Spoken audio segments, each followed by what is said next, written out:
जी, आपको आवाज आ रही है मेरी?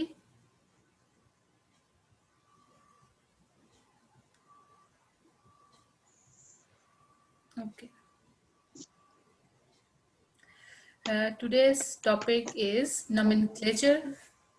This topic is about how a name is given to any specific organism. इस तरीके से हम कैसे अपने तमाम हमारे जितने भी तरह के एनिमल्स हैं, प्लांट्स हैं, जितने भी स्पीशीज हैं, उनको कैसे नेम कैसे किया गया और क्यों किया गया, इसके पीछे क्या वजह है। ठीक है, इसके जो पिछला टॉपिक था वो हमने ये देखा था कि कितनी डाइवर्सिटी है हमारे इर्द गिर्द। ठीक है, हमारा टॉपिक हमने स्टार्ट किया हुआ दैट इज डाइवर्सिटी या वैरायटी ऑफ लाइफ, कि कितनी तरह के इर्द गिर्द के एनिमल्स हैं, कैसे एवोल्यूशनरी पॉइंट ऑफ व्यू से ऑर्गेनिजम्स एवॉल्व होते गए, चेंज होते गए। फिर हमने स्पीसीज की डेफिनेशन चेक की। ठीक है, all those organisms which can interbreed freely among themself, और वो रिप्रोडक्टिवली आइसोलेटेड होते हैं, यानी कि डिफरेंट होते हैं, अलहदा होते हैं। अच्छा, फिर हमने एक पूरा क्लासिफिकेशन देखी कॉर्न की, यानी कि मकई, जिया मेज, उसका उसका किंगडम कौन सा है, प्लांटी, पूरे प्लांट किंगडम से है, उसका बिलोंग है। उसमें आगे डिवीजन एंथोफाइटा, ट्रैक्योफाइटा से है। फिर उसकी क्लास एंजियोस्पर्मी, यानी कि इसमें हमने दो तरह की हमने देखी हुई है ना, एंजियोस्पर्मिक एंड जिम्नोस्पर्म। तो ये एंजियोस्पर्म में से है। फिर आगे उसका ऑर्डर कौन सा है, उसकी फैमिली कौन सी है, और फिर जीनस और स्पीसीज का फुल नेम जिया मेज। ठीक है, तो फर्स्ट नेम जिया का ये इसका जीनस नेम होता है और मेज उसका स्पीसी नेम होता है। ठीक है, यहाँ तक बात समझ आ रही है दोनों को? जी, आगे चलूं? मैम आवाज नहीं आ रही थी, आप ये दोबारा से बता दें। अच्छा, मैं दोबारा बता देती हूँ। जैसे देखिए, हमने कल एक चैप्टर स्टार्ट किया था, दिस इज न्यू चैप्टर। वही started studying about variety of life, यानी कि लाइफ में कितनी हमारे इर्द गिर्द एनिमल्स में, प्लांट्स में कितनी वेराइटी पाई जाती है। ठीक है, फिर इसमें एवोल्यूशनरी हिस्ट्री भी हमने देखी कि तमाम के तमाम ऑर्गेनिजम्स, अब देखिए ना, हम तमाम के तमाम की जब बात करें तो तमाम प्लांट्स, तमाम तरह के एनिमल्स, तो वो कहते हैं कि वो एक दूसरे से मिलते जुलते होते हैं at some point in their evolutionary history, यानी कि जब आप पीछे चलते जाएं। सही है, अगर आप चलें इसी डायग्राम, इसी बात को हम इस कॉन्सेप्ट में समझें कि तमाम के तमाम एनिमल देख लें, जैसे ये एक फंजाई का दो ग्रुप्स हैं, तो यहाँ पर ये इस पॉइंट पर इन दोनों को इंसेस्टर, इनके अबावजाद एक ही हैं। ठीक है, इसी तरीके से अगर हम यहाँ एनिमल्स की बात करें, एनिमल्स की यहाँ डिफरेंट फाइलम्स दिखाए गए हैं।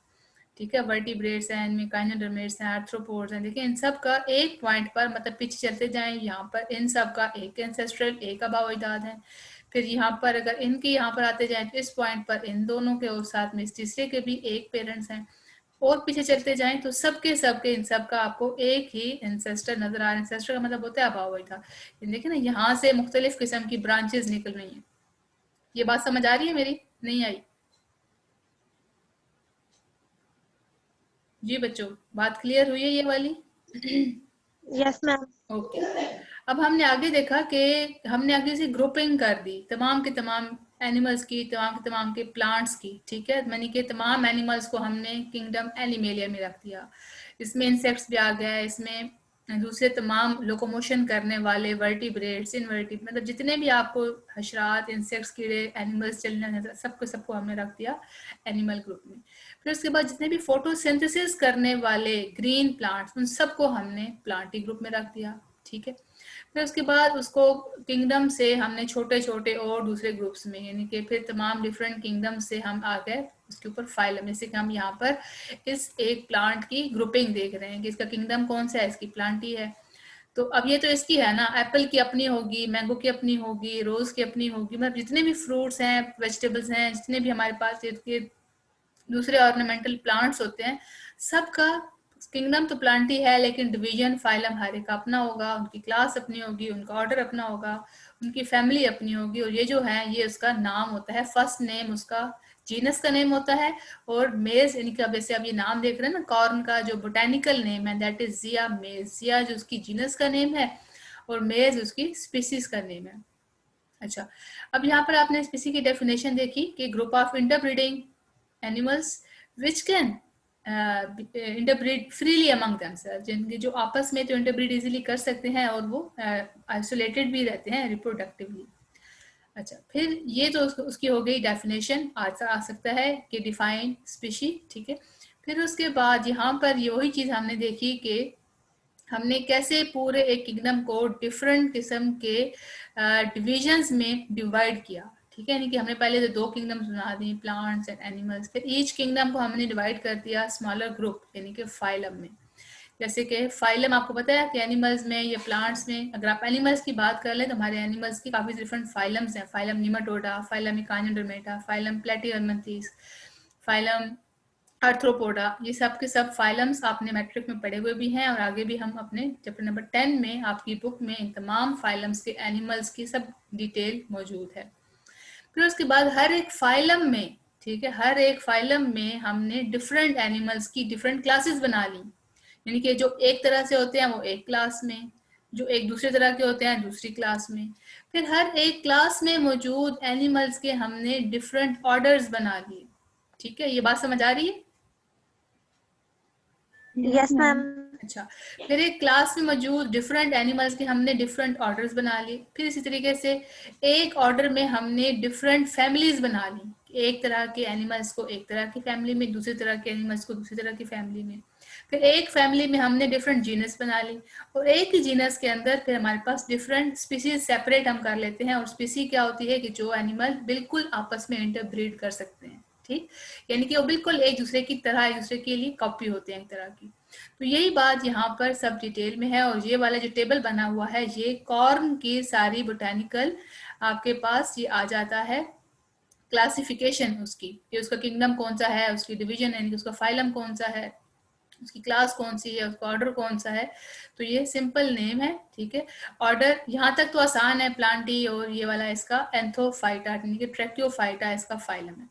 फिर इसके बाद है इसकी क्लास एंजियोस्पर्म, यानी कि इसका जो सीड है इसके फ्लावर के अंदर होता है एंजियोस्पर्म। 2 ही क्लासेस होती हैं, या हमारे प्लांट्स एंजियोस्पर्मिक होते हैं या जिम्नोस्पर्म्स होते हैं, ठीक।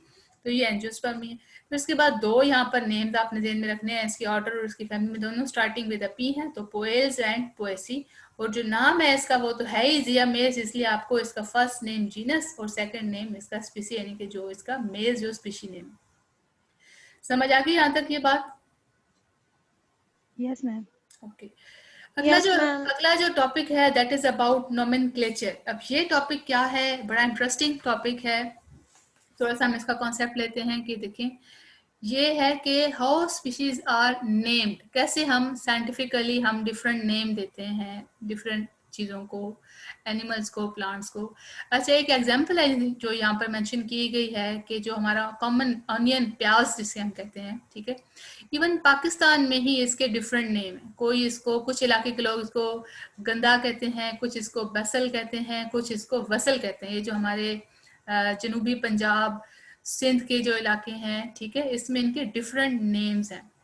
तो ये बड़ा एक अजीब मामला है, यानी कि एक ही चीज के इतने ज्यादा नेम है, तो इसकी आइडेंटिफिकेशन कैसे हो, कैसे इसकी पहचान एक रखी जाए ताकि तमाम के तमाम दुनिया के लोग इसे एक ही नाम से पहचान सके। क्या ख्याल है? यही बात है ना? जब इलाकाई इतने नाम होंगे तो इसकी पहचान कैसे होगी? तो इसका एक नाम ऐसा होना चाहिए कि जो पूरी दुनिया में इसके लोग इसे पहचान सकें। सिमिलरली इसी तरीके से एक और पौधा है अमलतास का, ठीक है। अमलतास ये हमारा एक प्लांट का नाम है, ठीक है, पौधे का नाम है। इसके भी मुख्तलिफ नाम है, अर्गवाद, गुरमाला, golden shower, purging cassia are the common name for the same plant. ये एक ही पौधे के बहुत सारे नाम है, अमलतास, अर्गवाद, गुरमाला, गोल्डन शॉवर, पर्जिंकेशिया, ये सब इसके डिफरेंट नेम है। सो दस the same plant, just the same plant may have different name। तो एक ही प्लांट के मुख्तलिफ नाम है। ये बात समझ आई कि क्या प्रॉब्लम क्या है, क्यों हम इस बात को डिस्कस कर रहे हैं कि एक ही नाम देना क्यों जरूरी है? समझ आ गई मेरी बात की? Yes ma'am.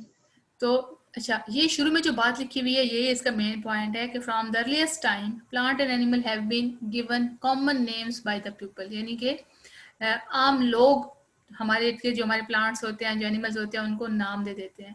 लेकिन कोई सिस्टम नहीं था, since no system was used in choosing the common name, मतलब उनको नाम देने का कोई तरीकाकार नहीं था. So in many cases various regions had their own name. तो तमाम इलाकों ने अपने अपने नाम रखे हुए थे प्लांट्स के या एनिमल्स के. तो ये हमने प्याज की एग्जांपल ले ली, ऑनियन की एग्जांपल ले ली, इस तरीके से अमलतास की एग्जांपल ले ली. तो ये हर इलाके के अपने अपने नाम हैं. दस द सेम प्लांट में है, तो इस तरीके से एक ही प्लांट के इतने ज्यादा नाम हो गए. अच्छा, उसके बाद हम एक और चीज देख लेते हैं कि फॉर एग्जांपल हम अगर किसी पौधे को नाम दें ब्लूबेल, ठीक है, किसी पौधे को हम नाम दे दें ब्लूबेल, तो इसका मतलब यह है कि उसके फ्लावर्स ऐसे होंगे जिसकी बेल की तरह के फ्लावर्स होंगे. तो इस तरह के तो बहुत ज्यादा प्लांट्स हैं हमारे कि जिनके बेल की तरह के फ्लावर्स होते हैं और उनका कलर भी ब्लू होता है. तो भी हम इस चीज को आइडेंटिफाई मतलब हम नहीं कर सकते ना. आवाज कट रही है. आवाज कट रही है. अच्छा, अब ये अगली बात शुरू हो गई है कि अगर हम ब्लू बेल का नाम देते हैं किसी एक पौधे को. आवाज नहीं आ रही. अच्छा, चलिए आपकी क्लास भी ओवर हो गई है. इंशाल्लाह हम टुमारो इसी को स्टार्ट करेंगे यहीं से, ठीक है. तो मैं देखती हूँ इंटरनेट. अभी आपकी आवाज आ रही है?